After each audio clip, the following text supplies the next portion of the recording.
Welcome everyone. Welcome to our Fitterfly webinar, and thank you for joining us in the middle of a week. Generally, we have it on weekends, and we see a lot of you on weekends. But middle of the week also, it's great to see so many of us being here. Great to see a few new doctors also here, and a few ones who have been regular on our webinar. So, welcome all the audience. Thank you, Dr. Arbinder, for joining us today. On this very important topic of technology-led strategies to implement behavior change in diabetes and weight loss. So to introduce you to all the audience, Dr. Arbinder Singal is the CEO and co-founder of our company Fitterfly. And today he's going to be speaking on this topic, which is actually the reason he started Fitterfly. So it's good to have you, Arbinder, on this particular topic, because this is what I believe you started Fitterfly for. Yes, thanks, Neelesh. I think we all know behavior change is so important for getting outcomes, and the relevant use of technology is to actually to influence human behavior, and that you're absolutely right. One of the key goals of Fitterfly is to accomplish that. Great. So I thought so that so Arvinder, let's start off without wasting any more time. Let's start off with the presentation that we have from you on this topic. When do you want to do the polls? I was just about to do it while you do this. Okay. There's a poll on the screen. Audience, could you please answer this? First one is, how many of us use CGM in our practice? I know a few of you over here. I know that they do. And the second question is, what do you think are the biggest challenges in behavior change? Request you all to answer these questions.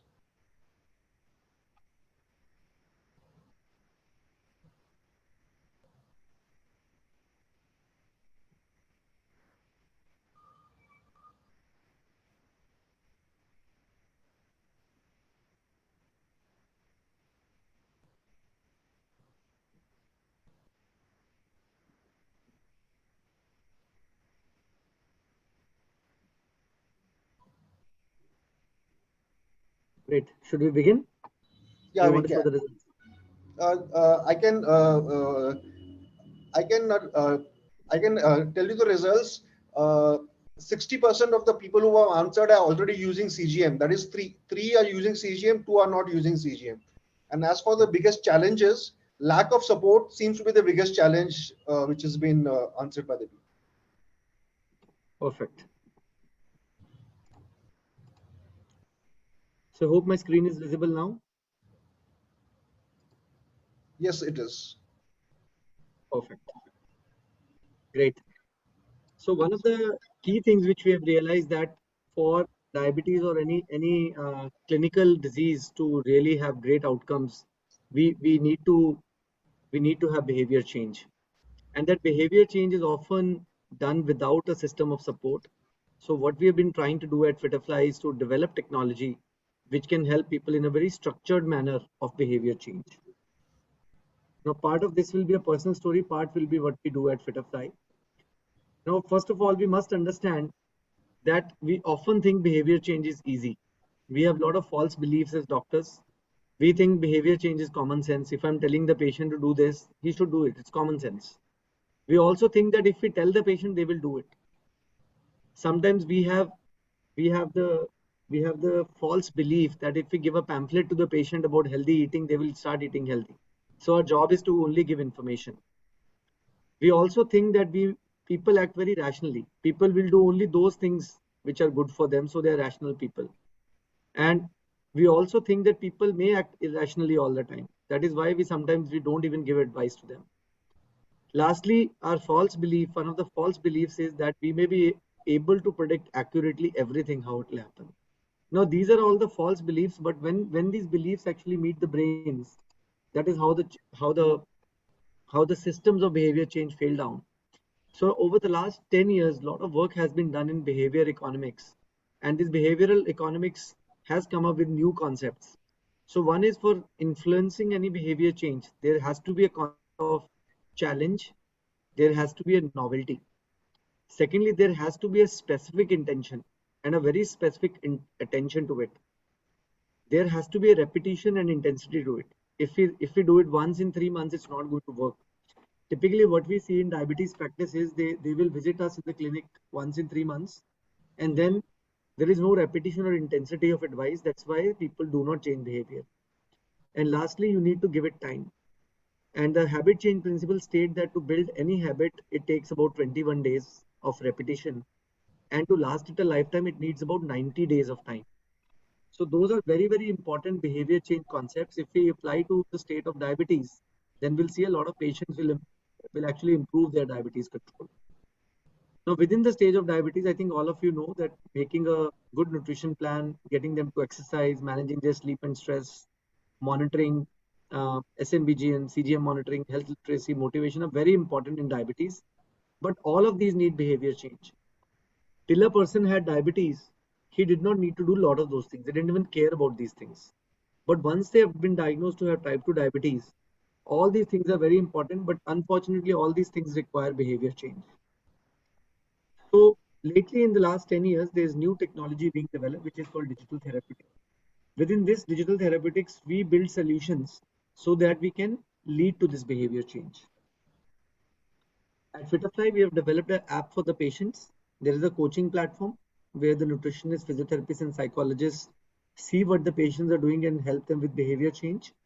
And there is a separate portal where we design these behavior change therapies.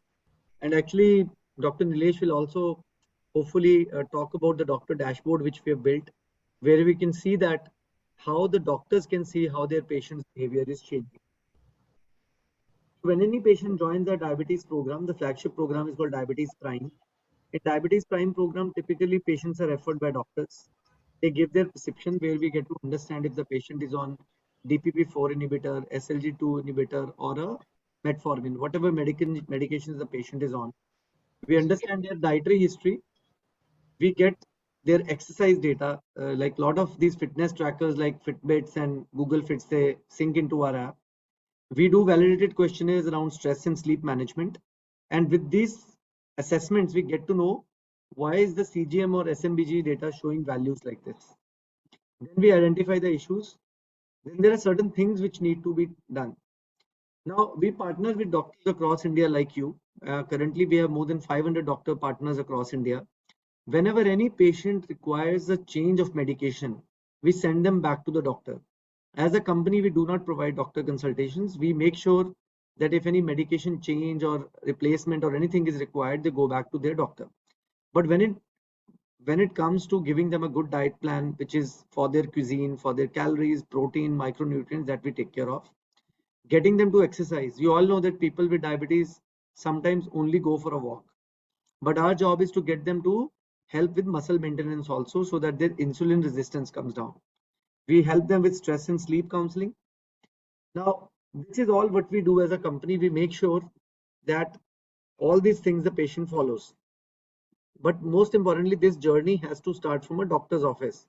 Once the doctor has diagnosed the patient and given a prescription to the patient to join a DTX program, let's see how this works. So first part, I will show you some actual cases which were referred by doctors. And in the second part, we'll talk about the clinical evidence that this works. So one of the most common cases which you will see in your practice these days is young people with type 2 diabetes, newly diagnosed type 2 diabetes. Now, we released a recent report of 16,000 patients where we showed that 60% of our patients were under 45 years of age who were coming to the Fitterfly platform.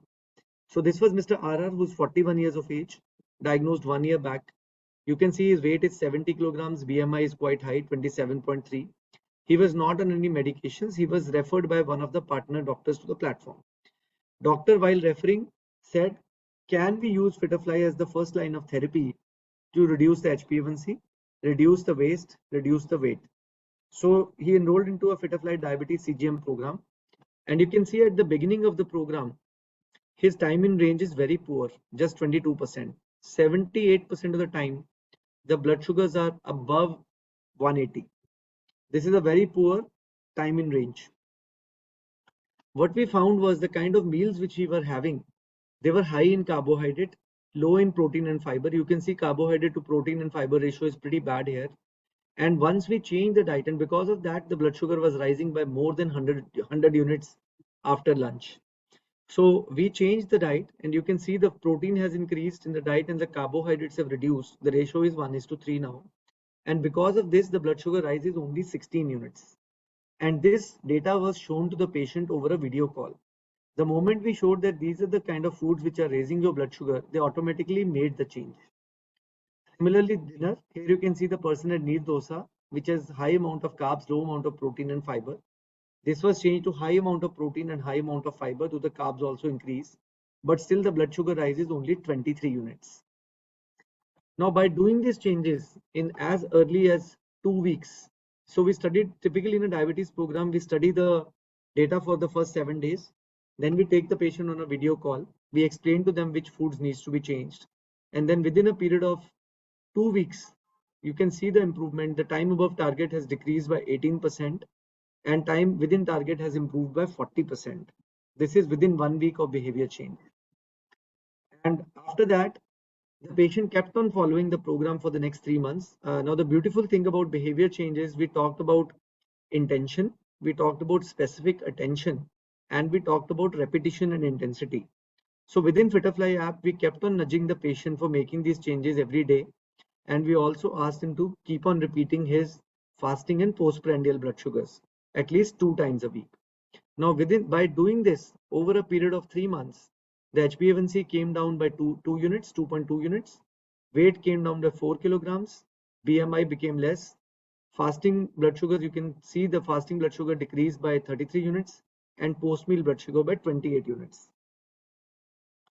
The second common profile where you need behavior change in diabetes is patients who are on multiple OHAs, there is poor glycemic control, and you're thinking about whether I should add insulin. And we know that once you start prescribing insulin to type 2 diabetes patients, a lot of them start taking alternative medicines or they do not even come back to follow up. In Indians, typically, there is a lot of reluctance in starting insulin injections. This was another 41-year-old young person in IT sector, had type 2 diabetes and dyslipidemia, very high BMI, on 3 medications for diabetes and also for cholesterol. His HbA1c was 11.8.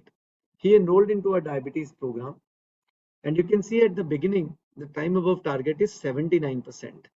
It's a very, very high blood sugar. Typically, these patients will have high risk of complications. In him, one of the biggest problem which we found was breakfast. Breakfast was leading to a rise of 106 units. Carbohydrate load was very high. We changed this to those specific foods which were not raising his blood sugar. We use this technology called personalized glycemic response, with which we are able to assess which kind of foods are raising the blood sugars, and we cut down only those foods.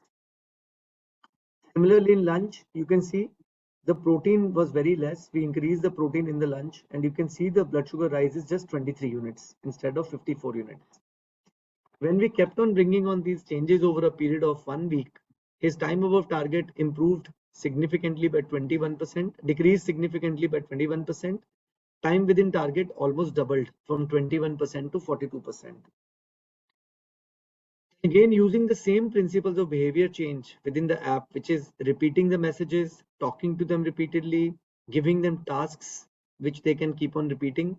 His weight decreased by 2.5 kgs, HbA1c reduced by 3 units, waist circumference, hip circumference, fasting, post meal, everything improved. Third kind of patient which I wanted to show today was again a young. We get a lot of people with type 2 diabetes who are towards a younger age group. With very high BMI, he also had hypertension, dyslipidemia, and he also had obesity. So he was on multiple tablets, Zucanom and Amaryl, and also 2 tablets for hypertension. You can see initially there is a rise in post meal blood sugars, but after 1 week you can see there is hardly any yellows. The blood sugars are not rising post meal. So this was the kind of formatting which was done. Previously, at the beginning of the program, after lunch, the blood sugars were rising by 74. And you can see after the change in the meals, the blood sugars are rising by only 14 units. Similarly, the snacks, they were raising the blood sugar by 63, but we formatted in such a way, including some walk and everything, that they were not rising too much after the meals. So within 1 week, his time in target range improved from 48 to 86. Time below target, there was a slight couple of episodes of minor hypoglycemia, and time above target decreased by 74%. Only 13% of the time was above target in the second week. This was one of the most compliant members which we have seen. So one of the specific repetition and intention things is to fill your food diary. While we do not need to fill up the food diary daily, this member was very compliant. He kept on filling his food diary for 90 days. He was using the app even after 90 days was over. He was using the app daily, and now he's finished more than 6 months. He's still using the app every day. You can see a beautiful gradual decline in weight from 106 kgs to 92 kgs, almost 2 to 3 kgs every month he was losing the weight. At the end of 3 months, his weight decreased by 14 kgs. BMI came down by 5 units. HbA1c decreased from 9.6 to 3.4. Fasting blood sugars became in the normal range, and waist circumference also decreased by 20 centimeters. The most wonderful thing for him also was that his cholesterol also came down. LDL cholesterol also decreased while HDL cholesterol remained static. An important thing was reduction in triglycerides also. As a result of this, the doctor who referred the patient to us was very happy. His medications were reduced for both diabetes and hypertension. And actually, this patient put a very nice review on Google. Also gave us a very nice video mentioning his doctor also. So these are the kind of impact which you can have with a very good technology which can change a human being's behavior. Now these are my own graphs. When we started Fitterfly, I was the first patient on this platform when I had 6.3 HbA1c with a very strong family history. Now with the CGM, you can get this kind of beautiful graphs in your app if you're a patient. Fitterfly runs India's largest food and nutrition database.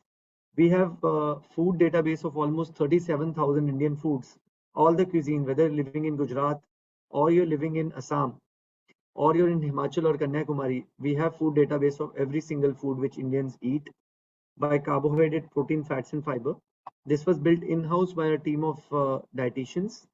Here you can see I ate a meal which had 43 grams of carb and 8 grams of protein and 5 grams of fiber. So this ratio of carbohydrate to protein and carbohydrate to fiber is very, very important. Here you can see my blood sugars went up from about 110 to 180 and remained there for almost 2 hours. This was a meal given to me in an Air India flight. And these ratios are pretty bad. On the second inset, you can see a diet which has high amount of carbs, but the protein and fiber is also very good. When the protein and fiber ratio is very good, in those cases, the blood sugar may not rise much. So this is a relatively healthier meal. Though we have to make sure that we keep the average calorie requirement over the day to the required amount. This is another problem area for patients with diabetes where they eat something thinking it's a sugar-free cracker. But actually what happens is, even if there is no sugar added, most of these foods have processed wheat in them, which is maida in them. And that generally raises blood sugar quite fast. These are another two examples. If you look at these two meals, here is one meal which raised my blood sugars above 150. Another meal which did not raise. The meals are quite the same. The carbohydrate, the protein are almost the same. But here I went for a walk. That's why my blood sugar did not rise much. And here I did not go for a walk. So when you show these kind of graphs to patient in an app and tell them that if you go for a walk after every meal, your blood sugar will not rise. Like here it is rising by almost 50, here it is rising by only 10. Then they start making that behavior change, that after every meal, they start going for a walk. I'll give you another example. My dad has diabetes for 34 years and he has struggled with heart disease and diabetes for so long. He's a retired physics professor and he didn't want to change his behavior. I just put him on the program and showed him his data, what happens with various kinds of food and also what happens with walking. He generally used to sleep after every meal, but now he goes for a walk for 10 to 15 minutes after every meal. Even at this stage, his medication has reduced and his fasting blood sugar has come down to 120, which he never used to have at 80 years of age. So in the last 3,000 patients, when we studied their data, when they joined the Fitterfly diabetes program, only 25% had values less than 120, the fasting blood sugars. But post the program, 57% of the patients had fasting blood sugars less than 120. You can see the whole curve beautifully moving to the left. Same things happen, actually even better impact happens in the post-meal blood sugars. We all know postprandial blood sugars are a big problem in Indian diet. So here 44% of the patient had normal values at the beginning, 82% had normal values at the end of the program. A significant impact in lowering the glycemic responses. So this was the first part of the presentation where we talked about individual cases and how the things improve. Now I want to show you the clinical evidence. We recently presented a paper in Advanced Treatments and Technologies in Diabetes, where we showed by using a digital therapeutics platform in type 2 diabetes, you can lower the calories, carbohydrate, HbA1c, and weight reduction. Here we showed that the HbA1c reduction is 1.86 in a period of 3 months with behavior change. Another abstract which we presented in European Society of Endocrinology, and in this we showed that the post-meal area under curve significantly decreases by 42% when you induce a behavior change strategy using technology. And there's a significant reduction in carbs, calories, and improvement in time and range. This was the abstract which we recently presented at American Diabetes Association, where the average HbA1c reduction was 1.6%, and you can see a significant shift in the HbA1c curve toward the left. We also recently published a full text paper in International Journal of Diabetes in Developing Countries, where we showed that the mean glucose within first 14 days of CGM can reduce by almost 18 units, time in target improves by 5%, and glucose management indicator also improves significantly with the behavior change strategy. You can see a lot of renowned doctors were co-authors here. Dr. Tejal Latia, Sanjay Kalra, Snehal Tanna, Dr. Patsalge, Dr. Juneja, Kirti Samudra. So as Fitterfly, we do a lot of publications and research. In the last 3 years, we have presented more than 54 abstracts and 4 original full text papers. And in all these papers and abstracts, doctors are co-authors. This was another recent publication which came out in May of 2023, in which we showed that HbA1c reduction, if the HbA1c is more than 9, is almost 2.6%. More compliant members have better weight loss, better glycemic control, and HbA1c reduction happens in almost 85% of the patients. We also had our presentations at ADD. We put up a stall. We were only Indian diabetic management company which had a stall at the Advanced Treatment and Technologies in Diabetes in Berlin, where we interacted with Dr. Satish Garg, invited him to our stall also, where he said that behavior change is very, very important, and behavior change technology like using CGM and that data analytics can actually help not only people with diabetes but also people with pre-diabetes.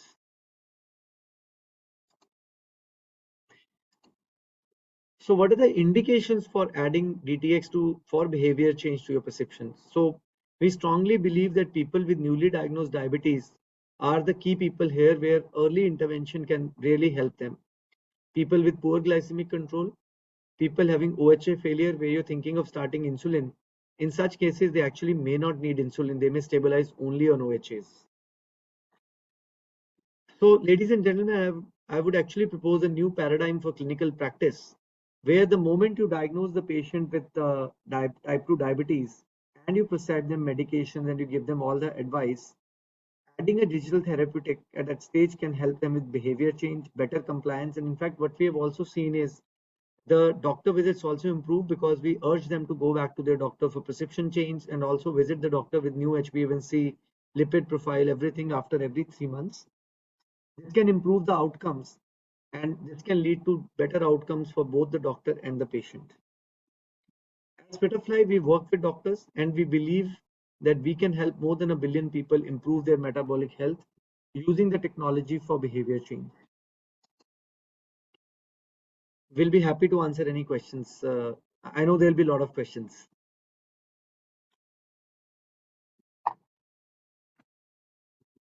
Dr. Neelesh, you're on mute. Thanks, Arbinder. I request all the audience to jot down their questions in the chat, or they can ask them. You can simply unmute yourself and ask those questions. While people do ask questions, Arbinder, I'll give a quick look at our dashboard, which helps the doctors who prescribe DTX to their patients see what is happening with their patients in real time.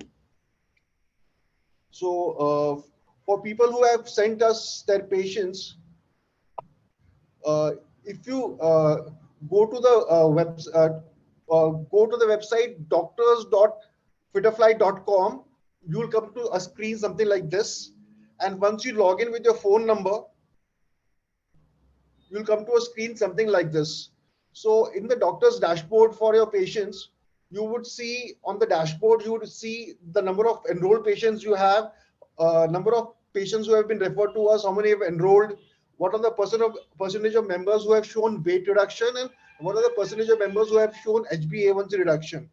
Then you would have a list of members with positive outcomes, a total display of the number of patients who are ongoing with the program and how many are inactive, how many have completed the program. If you go to the next tab over here, you would see all the patients of yours who are currently on various programs and when did they enroll and how they are doing right now, whether they've completed or the programs are still ongoing. On the third tab, refer, is where you will see all the patients referred by you and how they were contacted by us, whether they enrolled, whether they said no, or whether we lost them. So generally, you'll be able to see everything about all your patients who have been enrolled or referred to Fitterfly. Also, within the patients, if you go to individual patients, you'll be able to see further details on how they are improving, and you can see their reports, or you can click on these reports and see their individual reports also. So I would suggest all of you who are with Fitterfly, please go to doctors.fitterfly.com and check out the dashboards to see the details of all your patients. Thank you, Dr. Neelesh. Yeah. I'll also be sending the link to this later, the video and the link to the doctor's dashboard when I send an email after the webinar is over. So while people do ask questions, Arvinder, I had a few. So how difficult is it to integrate this into traditional medicine? Because most doctors are used to simply writing a prescription and just handing it over to the patient. Is this a very tough task to ask doctors to integrate this into their daily practice? It is, I'm a practicing doctor. I still see patients and I do surgeries. I have a certain behavior pattern of writing my prescription. But once the doctors know that it is important, it's going to help their patients and they will also get better outcomes, then automatically after I think 1 or 2 times, when the patients start coming back to them, they automatically start writing digital therapeutics in the prescription. But typical story is that we require at least 5 visits and 5 reminders before we start including new things in our prescription. Yeah. So it is difficult. We have been facing this same challenge when we have been going out with this program with many doctors. We do have a few doctors over here who are regular users of our program, like Dr. Yash. We have a Dr. Yash Patel over here who's been using our program earlier too. Dr. Yash Patel, would you like to join in?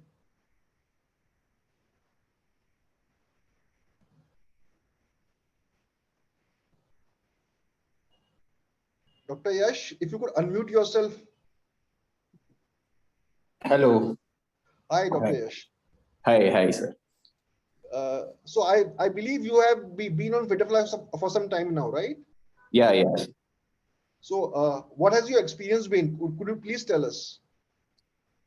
See, sir, whatever sir has told me, same thing I'm doing since I'm practicing almost from 8 months now. So I have joined Fitterfly and generally I go with diet only. So at present, I'm basically from town, so I'm not getting that many patients, but I'm trying. So we can get patients for Fitterfly and. So Dr. Yash, do you face any problems or any pushback from your patients? And if you do, could you tell us about them and see how we could solve them for you? See, sir, basically from our presentation today, I got some idea regarding that we are having some Western food diet also in our program. So probably I'll be starting sharing this thing with my patients also.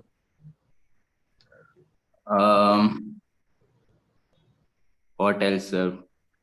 Great to hear that, and I hope your experience with us has been positive till now. Yeah. And sir, actually, I have to talk to you. I'll tell in meeting itself. I'm planning to shift in Surat to start one of my with one of my colleague. He's a dentist over there. So probably I'll be in touch with you or with Miss Parul in 2-3 days. Sure, sure. Dr. Yash, Perfect. Parul is also here. She's heard you. She'll get in touch with you for sure. Okay. Thank you, Dr. Yash. Thank you, Dr. Yash. We also have Dr. Rajendra Kumar with us. I would love to talk to him. He's been one of our most avid supporters for a long time now. Hello, Dr. Rajendra Kumar.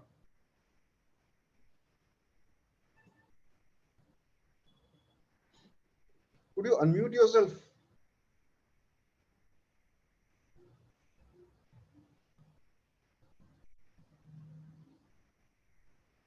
Probably he's not with us right now. Maybe he just put it here and he might have left. Yes. Can you hear me? Yes, doctor, we can. Yeah. No, your programs are really down to earth for a medical professional who treats diabetes day in and day out. Because coming down from a diabetologist to a lay person, it is very, very difficult. And the time fraction is another very, very important one. Since these platforms are there like Fitterfly, it becomes very easy. Once you hook on the patients to them, they'll manage and come back to us in a much better profile, diabetic profile, without much alteration in the diabetic tablets, only behavioral changes. And the medicines may also reduce from our hand once we see the renewed profile. So this should be actually on a broader sense for other doctors who are not on Fitterfly panel or list. You can extend this to others also, so that many people will be benefited. They are wonderful. You can host your post your this one on YouTube so that it can be viral among the medical professionals. Today's lecture was just awesome. Just awesome. It was a complete thing,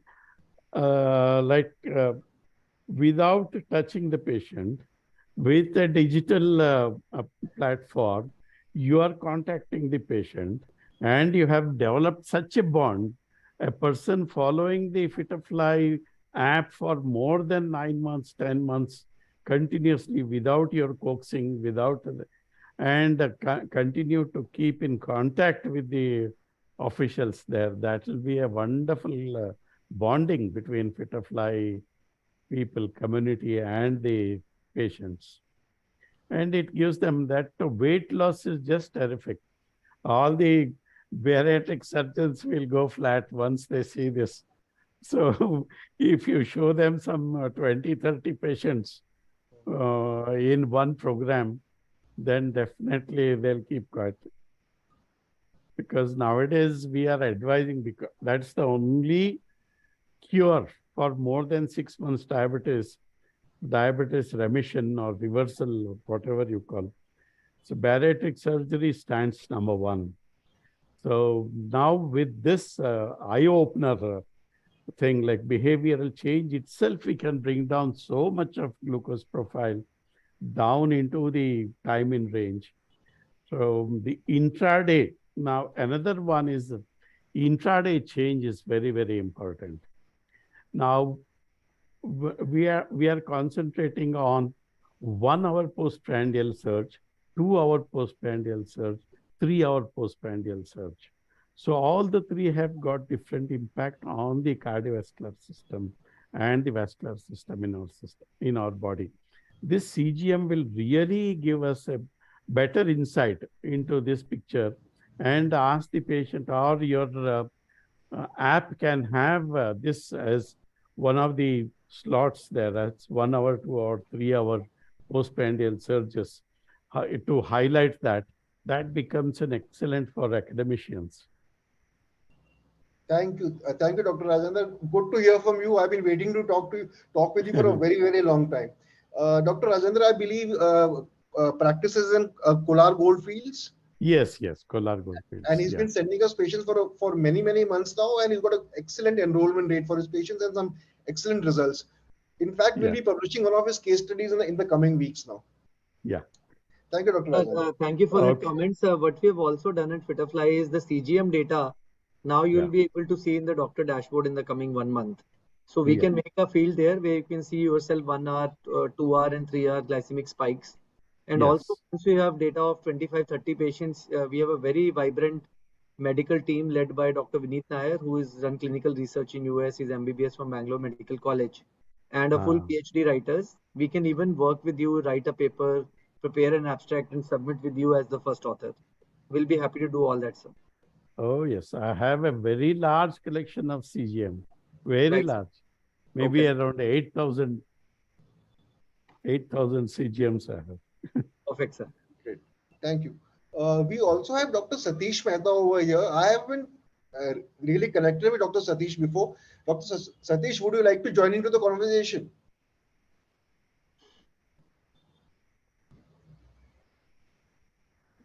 Hi, Dr. Satish.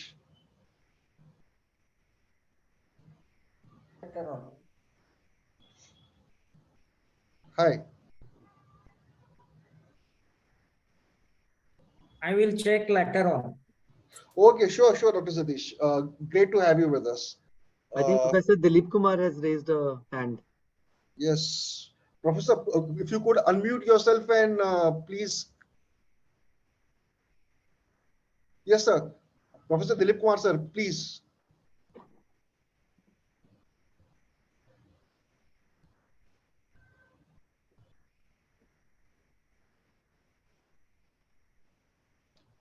Professor Dilip? I think some connection problem in the audio. We can ask anybody else has any question, Dr. Bajpai, Dr. Chogle.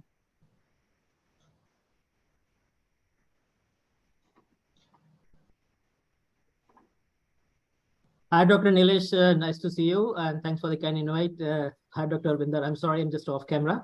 I really thoroughly enjoyed what you said, and Dr. Arbinder, I cannot agree more with you. Such an impactful slide, and as we all know that almost 45 to 48% of the outcomes in diabetes, they are related to behaviors. So it's more than a companion or buddy. I would say that it could probably be the mainstream when we think that how technology is beyond an enabler. So I congratulate you and my appreciation for what you're doing, and I'll definitely be in touch with you to take it forwards. And good data. Thank you. Thank you, Dr. Bajpai. Appreciate it. Thank you, Dr. Arbinder, I have a question. Yes, sir. How soon we can ask the patient to walk after food? Normally, we say that they should not walk immediately after food. So Because if they have, here, yes, yeah. go ahead, sir. Now Please finish your question. Yeah. Now, normally in diabetics, we have this portion control. So portion control being an advantage there, you can start walking immediately. Like after a heavy meal, we should not walk. Like earlier days, we would sit down on the floor and have full meal and then get up. Nowadays, we have a very small portion of food and limited food for all diabetics. Frequently, we can have. So how soon we can ask the patient to walk and how many steps to keep? That around 10,000 steps is the prerequisite every day for a person. Like how many steps they can keep, or is there any limit for that? So we have studied the CGM data. That's a wonderful question. And actually your question carries a lot of insight. So once we know that the patient has any heart condition or hypertension, then we ask them to take a longer time. But for a normal person who doesn't have hypertension or heart disease, they can start walking after 5 minutes of meal, not immediately, but after 5 minutes of meal. And typically the walk should be at least 12 to 15 minutes. And it should not be very brisk also. It can be regular pace, like about 4 to 5 kilometer per hour, not faster than that. And typically what we have seen is in this um, about 1,000 step walk is a good is actually a good milestone to cover. If Yeah. if you do anywhere between 750 to 1,000 steps, like I'll give you my own data. My typical blood sugar rise after a healthy meal is about 35 to 40 units, and I use CGM almost every month for the last 2 years. But the moment I go for a walk, my typical rise is just 20 units. And I checked with a lot of people. The benefit of a 750 to 1,000 steps walk for 12 to 15 minutes, starting 5 minutes after meal, is about 20 units decrease in the postprandial blood sugar rise. 20 units, Fantastic. 20 to 25 units. Wonderful. Great.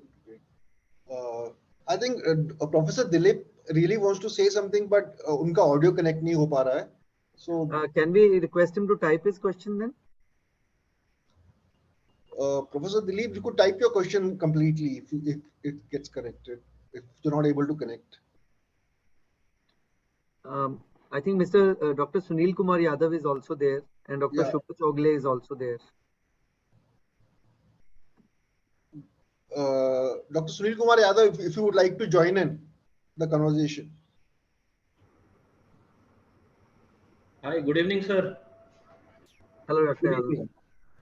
Yeah, it was a good presentation. Just was contemplating that whatever was being said, how it has to be utilized. Basically, my approach has been different. It has been more of metabolic improvement through exercise. That has been my data points. So, particularly, just wanted to visualize that behavior change, walking pattern, and your diet management. I have not utilized these parts, but even I have wonderful reports, but that is purely through exercise, and that is what has been my way of improving metabolic health. But we can discuss something later also. You're absolutely right. I think exercise is often underrated. And we've also seen a lot of data recently of exercise-induced hyperglycemia also. So what typically we are seeing in a lot of early type 2 diabetes patients is that there is a rise in slight amount of blood sugar because of adrenaline, cortisol, and all those release, especially if they go for an early morning exercise, which is about 20 to 30 units of rise with the exercise itself. But these people with early diabetes or pre-diabetes also have a reactive hypoglycemia post-exercise. Then one of the things which we try to focus on is to also give the right pre-meal workout, which will give them a sustained release of glucose over the next 2 hours, so that they do not have a post-exercise reactive hypoglycemia. Have you seen any of those instances as well, Dr. Yadav? No, not of hypoglycemia. Hypoglycemia, if I have seen with patients, if I continue with same kind of medication and advise them exercise, Yeah. they go into hypoglycemia in the evening time, say about 4-5 p.m. after post lunch medication. Okay. So that is where I have to titrate. And what I start for a newly diagnosed diabetic is I start lower dosage and then move upwards to titrate rather than Yeah. going for a higher dosage and titrating downwards. Right. Dr. Sunil, we'll stay in touch with you and see if we can work something out now or in the future. Great to talk to you, Dr. Sunil. Pleasure, sir. Thank you. Thank you. Professor Dilip ka to ho nahi hai. Sir, Arbinder, I had a question. So, how do you see the future now? Now, we did a survey a few days back. We realized that most doctors understand the importance of CGM. They understand the importance of digital therapeutics, but still there is some hesitancy amongst doctors. So, do you think this will change in the coming future? And how do you exactly see the future change use of technology within diabetes care? So I think that's a wonderful question, Neelesh. All good things take some time. Doctors really worry that whether this technology is tested, whether it's clinically validated, and also doctors worry that whether their patients will come back with bad reviews and tell them, why did you refer us there? I think there are worries. Trust building is always a longer process, but I can see already, like last year there were hardly 100 doctors who were partnering with us, but this year it's more than 500.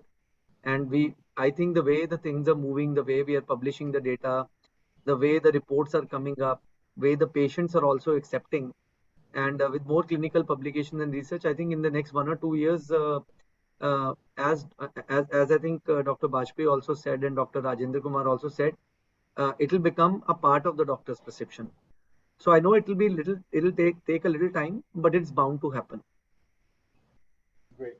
And one thing which we always discuss at Fitterfly is, the most powerful combination of therapy for diabetes, weight loss, PCOS is actually RX plus DTX, not DTX alone, not RX alone, but a combination of RX, which is the doctor's main job, and a DTX, which technology can help empower the RX for the patients. Thank you for summing it up, Arvinder. I think many of our guests here who have spoken up and who have actually used our programs earlier have told us how beautifully it works for their patients, and I'm sure the others would have gotten some confidence from all of this. I would like so if people have some questions, I would like to take them, or we could close this webinar right now. I put up a post-webinar poll requesting all of you to please answer that for us so that we can improve our webinars going forward. Thank you. We got a decent number of answers for that. I'll just share the results of the poll, and then I can close this. So thank you everyone once again. Thank you, Dr. Arbinder, for sparing the time for this webinar and putting up your presentation. Thank you everyone, and have a great day ahead. Thank you everyone. Have a great weekend. Bye bye.